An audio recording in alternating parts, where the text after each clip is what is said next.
अगर आप law of attraction को फॉलो करते हो लेकिन अगर आपने कभी मैनिफेस्टेशन नहीं की है तो आज की ये वीडियो आपके लिए है। इस वीडियो में मैं आपको बताऊंगा कि मैनिफेस्टेशन की स्टार्टिंग हम कैसे करते हैं।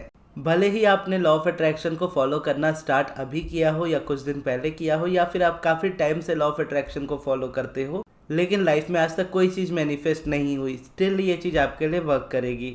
क्योंकि मैनिफेस्टेशन एक ऐसा नेचुरल प्रोसेस है जो आपके लिए इतना ज़्यादा नेचुरल है जितना आपके लिए सांस लेना होता है। तो मैनिफेस्टेशन एक्चुअल में देखा जाए तो करनी नहीं होती है, होने देनी होती है। यानी एक जगह पर जब हम मैनिफेस्टेशन की बात करते हैं तो हम अपनी मैनिफेस्टेशन में रुकावट कई बार खुद ही बनते हैं। कई बार क्या, हर बार हम खुद ही रुकावट बनते हैं अपनी मैनिफेस्टेशन में। तो हमें बस ये सीखना जरूरी है कि कैसे हम अपने ही मैनिफेस्टेशन में बाधा ना बने और उसका रास्ता क्लियर रखें, ताकि जो भी हमने डिज़ायर किया है वो हमारी लाइफ में मैनिफेस्ट हो पाए। और सिर्फ आपकी अभी की डिज़ायर्स नहीं जो आप चाहते हो, इवन पुरानी डिज़ायर्स भी, या लाइफ में कुछ अनवांटेड भी ऐसा होना जो आपके लिए अच्छा हो। जैसे जब आप नेगेटिविटी वाले स्टेट में होते हो या जब आपकी लाइफ में मैनिफेस्टेशन नहीं हो रही होती, उस वक्त भी अगर आप ऑब्जर्व करो तो लाइफ में कुछ ना कुछ किसी ना किसी तरीके से बुरा ही होता है, कभी भी अच्छा कुछ नहीं हो रहा होता। तो वो भी देखोगे तो एक मैनिफेस्टेशन ही है, लेकिन वो एक तरह की नेगेटिव मैनिफेस्टेशन है जैसी आप नहीं चाहते हो। तो जब आप इस तरीके से या जैसे मैं आपको सिखाऊंगा उस तरीके से चलोगे तो आपकी डिज़ायर्स भी मैनिफेस्ट होंगी और जो डे टू डे बेसिस पे आपकी लाइफ में जो चीज़ें होंगी नॉर्मली भी, वो भी अच्छी होंगी। तो इसके लिए आप एक तरीके से समझ लो कि आपको प्रण लेना होता है या आपको अपने आप से एक प्रॉमिस लेना होता है, कमिटमेंट करना होता है कि आप जिस तरीके से लॉ ऑफ अट्रैक्शन को फॉलो करते आए हो उस तरीके से अब आप नहीं करोगे। यानी जो न्यू टेक्निक पता चलती थी आपको पहले, आप वो सारी टेक्निक्स करते थे, चाहे वो 555 हो, विजुअलाइजेशन हो या कोई भी तरह की टेक्निक हो।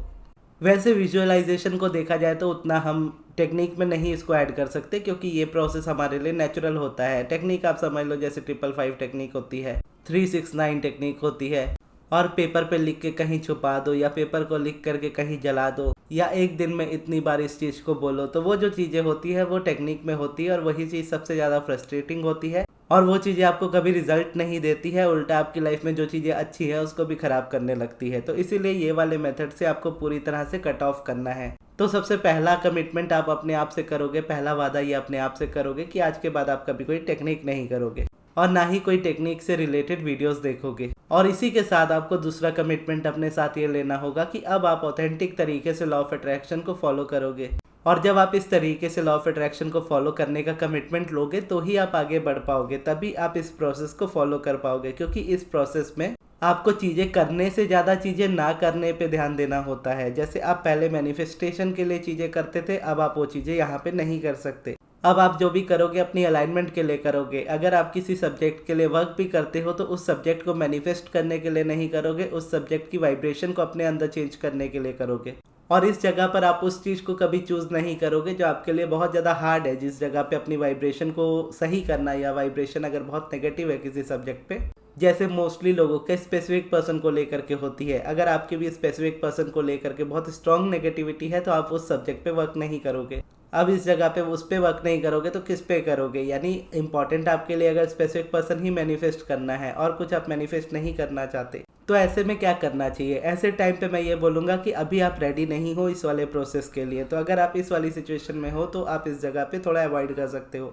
तब तक आप जिस तरीके से चलते हो उसी तरीके से चलो। जब एट द एंड फ्रस्ट्रेशन का लेवल बहुत हाई हो जाएगा और मैनिफेस्टेशन कहीं नहीं होगी, तब आप वापस इस वीडियो पे आइएगा और जिस तरीके से कहा जा रहा है उस तरीके से स्टार्ट कीजिएगा। तो यहाँ पे इवन दो आप सब्जेक्ट कोई भी चूज़ कर रहे हो, आपको उसमें पॉजिटिविटी लानी है, फिर चाहे वो सब्जेक्ट कोई भी हो। यानी सब्जेक्ट मैटर नहीं करता कि आप कौन सा सब्जेक्ट चूज़ करते हो, मैटर ये करता है कि आप जो भी सब्जेक्ट चूज़ करो उसमें आपको कंसिस्टेंट अलाइनमेंट बनानी है। क्यों? क्योंकि एक सब्जेक्ट में जब आप अलाइनमेंट बनाना सीखोगे तो ये अलाइनमेंट आपके बाकी सब्जेक्ट्स में भी आना स्टार्ट हो जाएगी। ठीक उसी तरीके से जब आपकी लाइफ में कोई चीज़ बुरी होनी स्टार्ट होती है तो वो एक एस्पेक्ट से होती है, उस एक की वजह से लाइफ की बाकी सारी चीज़ें बुरी होने लगती है। उसी तरीके से जब आप एक एस्पेक्ट अपनी लाइफ का सुधारना स्टार्ट कर दो तो एक सुधरता है तो बाकी सारे भी उसी तरीके से सुधर जाते हैं। तो यहाँ पे आप कौन सा सब्जेक्ट चूज़ करोगे जो आपको लगता है कि आपके लिए ईजी हो। यानी हो सकता है कि आपके लिए स्पेसिफिक पर्सन हार्ड हो लेकिन हेल्थ वाला फिर भी ईजी हो। तो हमारे हर किसी की लाइफ में 4 मेजर एस्पेक्ट्स होते हैं, हेल्थ, वेल्थ, रिलेशनशिप और सक्सेस। इन चारों के बीच में आपके लिए जो लगता है कि आपको सबसे ज़्यादा मुश्किल है उसको दूर करते जाना है और जो लगे जो सबसे कम मुश्किल है उसको स्टार्ट करना है। और जब आपको लगे कि चारों ही बहुत ज़्यादा मुश्किल है, मैं किसी पे वर्क नहीं कर सकता या कर सकती, तो ऐसे में मेडिटेशन ही काम आएगा। ऐसे टाइम पे आप मेडिटेशन से स्टार्ट कर सकते हो, क्योंकि मेडिटेशन कोई भी प्रोसेस पे वर्क नहीं करा रहा आपको। और मेडिटेशन अगर आप नहीं करना चाहते तो आप स्टार्टिंग होपोनोपोनो प्रेयर से भी स्टार्ट कर सकते हो, जहाँ पर आप कोई सब्जेक्ट चूज नहीं करोगे, सिर्फ जो 4 फ्रेजेस होते हैं, I am sorry, please forgive me, thank you, I love you, इसको रिपीट करोगे सोते समय, उठते समय, दिन भर में जब भी आपको टाइम मिले, जितनी बार भी आपको टाइम मिले। और ये धीरे धीरे जो आपकी वाइब्रेशन है, करंट वाइब्रेशन है, उसमें से नेगेटिविटी को कम करना स्टार्ट कर देगा। और अगर आप मैनिफेस्टेशंस के पीछे नहीं भाग रहे हो तो आपके लिए ये प्रोसेस थोड़ा ईजी होगा। तो जैसे जैसे आप आगे बढ़ोगे आपकी वाइब्रेशन क्लियर होनी स्टार्ट हो जाएगी। फिर उसके बाद आप होपोनो छोड़ करके फिर आप अपना मेडिटेशन स्टार्ट कर सकते हो। तो इस तरीके से आपको जर्नी में अपने बेबी स्टेप्स लेकर के चलना होगा, स्टेप बाय स्टेप। यानी अगर आप मेडिटेशन से नहीं स्टार्ट कर पा रहे तो कोई बात नहीं, पहले आप मेडिटेशन के अलावा आप स्टार्ट कीजिए आपके होपोनोपोनो प्रेयर से। होपोनोपोनो के बाद कीजिए मेडिटेशन, फिर मेडिटेशन में अच्छे हो जाइए, फिर कीजिए पॉजिटिव एस्पेक्ट या ग्रैटिट्यूड वॉक।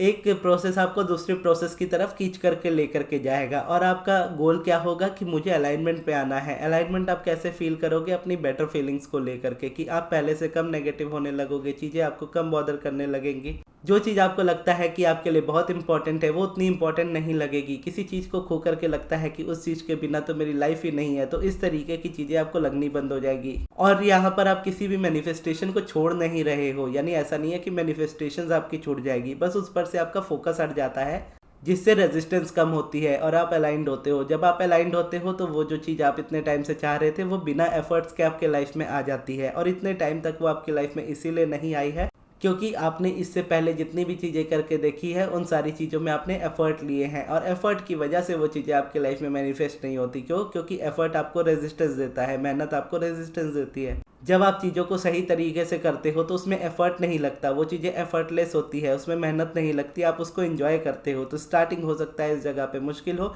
इसके लिए मैंने कहा कि आप जब रेडी होंगे इस जगह पे तभी आप इसको कर पाओगे।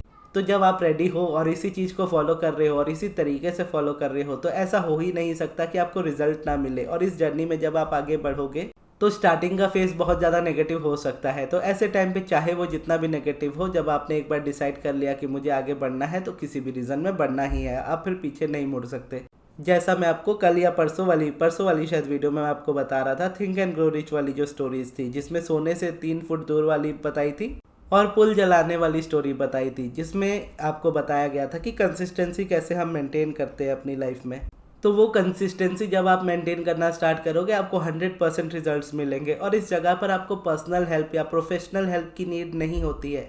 अगर आप अफोर्ड कर पाते हो तो आपके लिए ठीक है, अगर आप नहीं भी कर पाते हो तो भी चलेगा। क्यों? क्योंकि मैंने कभी भी प्रोफेशनल हेल्प किसी से भी नहीं ली है। जैसे किसी के क्लासेस में जाना या फिर वेबिनार में जाना, मैंने मोस्टली जो भी सीखा है अब्राहम की किताब से सीखा है और रेवती दीदी की वीडियो से सीखा है, और उन्हीं चीज़ों को कंसिस्टेंसी के साथ फॉलो करने पे मुझे रिजल्ट मिले हैं। तो आप भी जब उसको फॉलो करोगे तो आपको भी ये रिजल्ट उसी कंसिस्टेंसी के साथ मिलेंगे। ना सिर्फ आपकी मैनिफेस्टेशन जो आप चाहते हो वो पूरी होगी, बल्कि आपकी पूरी लाइफ भी चेंज हो जाएगी। और इस जगह पर आप एफर्टलेसली ये बात बोल भी पाओगे कि मैं मैनिफेस्टेशन करता नहीं हूँ या करती नहीं हूँ, मैनिफेस्टेशन खुद हो जाती है, या इस मैनिफेस्टेशन के लिए तो मैंने कुछ भी नहीं किया, या खुद ब खुद मेरी लाइफ में आ गई और जैसा मैं चाहता था या जैसा मैं चाहती थी वैसी आ गई। तो ये चेंज तभी आता है जब इस तरीके का चेंज लाते हो आप अपने अंदर से।